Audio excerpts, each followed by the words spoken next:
Hi, this is Gary Nelson. Today's presentation is entitled Everything I Need to Know About Risk Management I Learned from My Pocket Umbrella.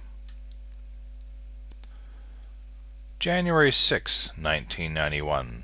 Standing on top of Ayers Rock, Uluru, Northern Territory, Australia. 45 degrees Celsius, 113 Fahrenheit, and a cloudless, brilliant, sunny sky. Humidity near zero. One of the driest, hottest places on Earth. So why am I carrying my pocket umbrella in my backpack? And what does this have to do with risk management? Interesting question. To answer that, we will need to go back a few years earlier and to a much wetter climate. A basic lesson in risk. Vancouver, BC, Canada. Growing up in Vancouver, it used to rain. Lots of it, or at least long periods of drizzle, especially in winter. In Vancouver, they can take a good New Zealand afternoon downpour and spread that out over 3 weeks of solid gray sky and liquid sunshine. One joke goes like this: if you can see Mount Baker, it's going to rain. If you can't, it's already raining. And another one: they don't tan in Vancouver, they rust. Exaggerating a bit, of course, but you get the idea. Wet, and not only that, you expect it and plan for it. Everyone has an umbrella, or 3 or 4, and a rain jacket. One umbrella for the car, one for the office, 1 or 2 for home, and some spares for guests that might come by. Why? Well, for the rain, of course, or at least the very high likelihood of rain, especially in the cooler months. From the time I was in high school and taking the bus or walking on a fine day, I carried a small umbrella in the bottom of my backpack. It did not rain every day, of course, but I always carried the umbrella with me. It was perhaps my first practical exposure to risk management planning. Knowing the region and the climate, there was a decent likelihood that on any given day I would need to keep my head, and especially my textbooks, dry from all that liquid sunshine. Remember the book All I Really Needed to Know I Learned in Kindergarten by Robert Fulghum? Well, my parallel to this might be called Everything I Need to Know About Risk Management I Learned from My Pocket Umbrella. Silliness, you say. How can you learn anything from an umbrella? Essential components of risk. Risk, especially in the context of a project, is sometimes misunderstood, sometimes feared, and sometimes given no more than a sideways glance, as everyone just wants to get on with it and start working on the project and produce those deliverables everyone's expecting. On the other end of the scale, risk management may become an all-consuming task that sucks the life out of your project, as everyone is consumed by the worry of what might happen. So, what is a risk versus an issue? An issue is a definite item that will pose some challenges or problems for your project. You're going to have to address it or choose to ignore it, but it is not a maybe. The item is there, in your face, either right now or at a known stage of your project. A risk, on the other hand, relates to an event that might happen at some time in your project. This risk can be broken down into the following components. What may happen, the risk event. When is it likely to happen, the time frame, during a specific stage of the project or at any time. What is the likelihood or probability of it happening, high, medium, or low. What is likely to be the outcome, the impact of the risk event should it occur, high, medium, low, and a narrative. What factors may precipitate or contribute to the event. These are just the basic concepts. In your risk management planning, you will indeed include all of the above as well as what you might be able to do about it. Try to prevent it from happening, risk avoidance, prevent risk mitigation, or if it does happen, what you can do to lessen any negative impacts, post-event risk mitigation or risk response. The trick with risk management is doing a thorough enough job to make sure that you are aware of what might happen to impact your project, and to have plans in place to monitor the potential risk conditions and respond in the event it occurs. You don't want to take the wait-and-see approach, hoping risk will pass you by, but you don't want all of your resources tied up in an exhaustive risk management approach that takes on a life of its own and detracts from your project. You need to take a practical approach to risk management. Look at what is out there and do a realistic assessment of what may happen, probabilities and impacts, and then devise an action plan to respond to any events, and look at what practical preventative measures you can afford to take without going overboard. Now we'll talk about the risk profile. When you have your list of risk items, you need to categorize them as outlined in the diagram and map them out. You can do a simple 2x2 square grid, high-low, or 3x3, high-medium-low, if it's helpful to you, but in my experience, simpler tends to be better. For now, let's just discuss a simple 2x2 model.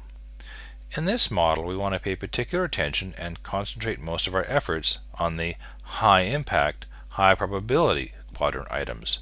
These could be showstoppers. Proactive risk mitigation actions might also be advisable for several of these items. High-impact, low-probability items need to be monitored and prepared for, but you should not spend a huge amount of effort on prevention, but do have a good post-event mitigation plan. Low-impact, high-probability items need to be noted, but you should not spend a huge amount of effort on prevention or the mitigation plan.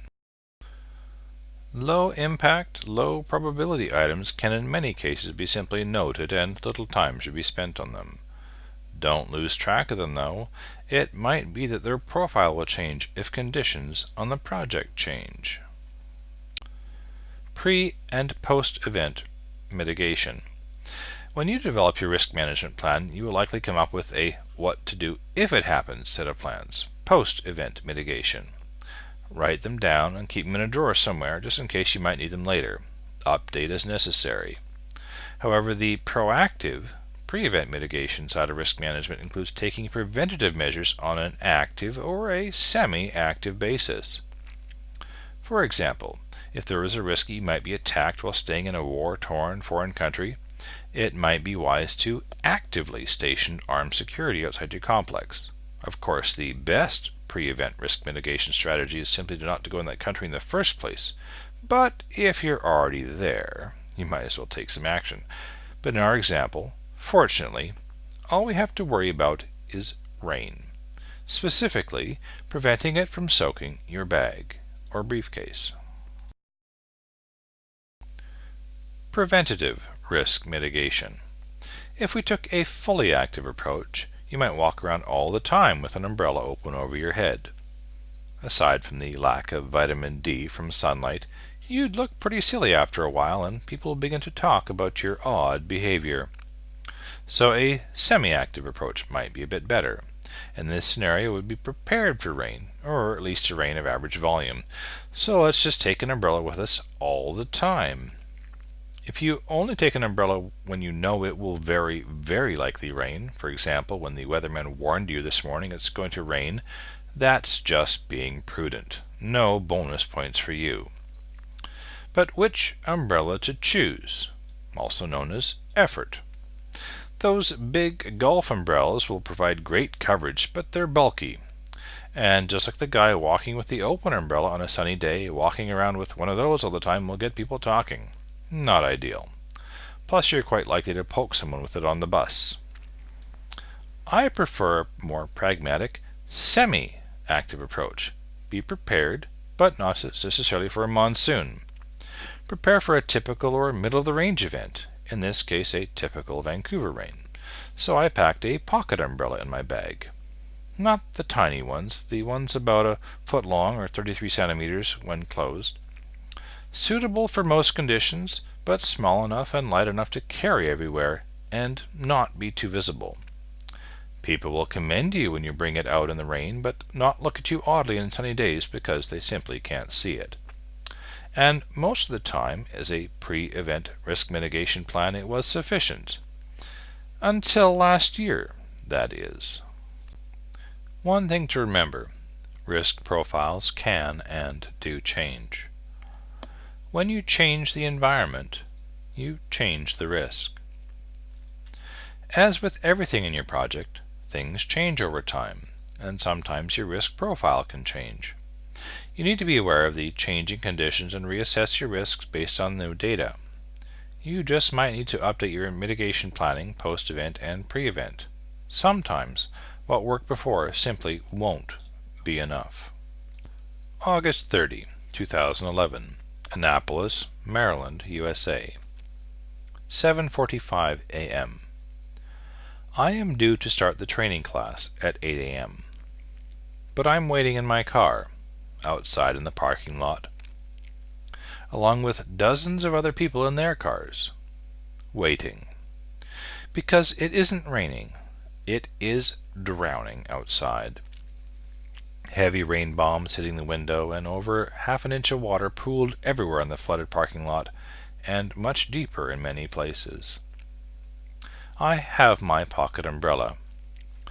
Wheelie computer bag is in the trunk, waiting. 7:59 a.m. Still pounding down outside. I'm going to be late for class.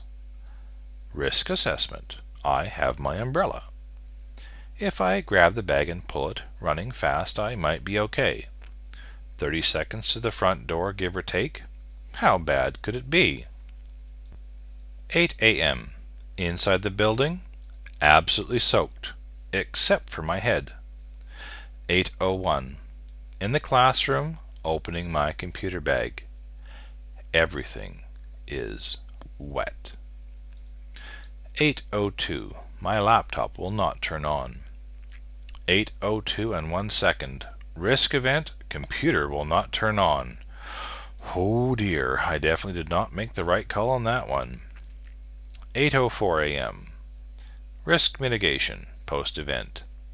The USB thumb drive with the training materials I made as a backup copy seems to be dry. Let's give it a shot, or I will not be earning any money today. 8:10 a.m.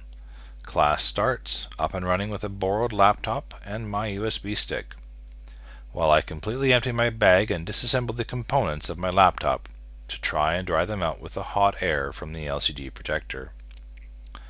11:55 a.m. Wrapping up for lunch. Things seem dry. I reassemble the laptop and power it up, crossing my fingers. 11:59. Laptop boots up normally.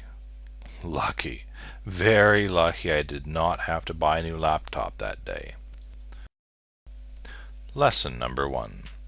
Sometimes having a backup to your backup plan is a good thing to have. Lesson number 2. Don't let the heat of the moment let you make bad judgment calls when you have a risk mitigation plan in place that is likely inadequate. As it turns out, at 8:05 a.m., the rain stopped. Haste makes waste. All of those sayings, very true. Patience is definitely a virtue. Lesson number 3. Pre-event risk mitigation plan adjustment. Buy a plastic bag to line the inside of the laptop bag in case of heavy rain. So now we return back to the Australian desert.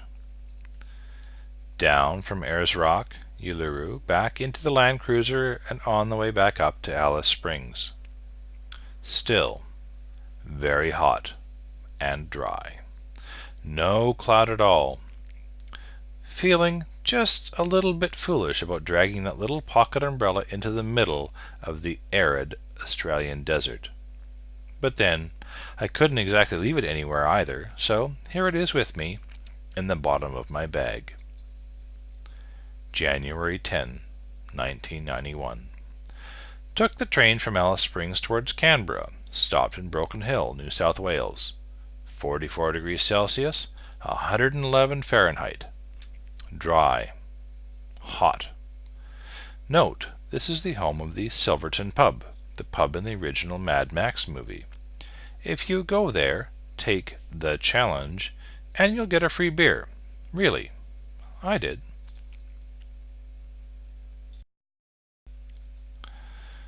January 11, 1991.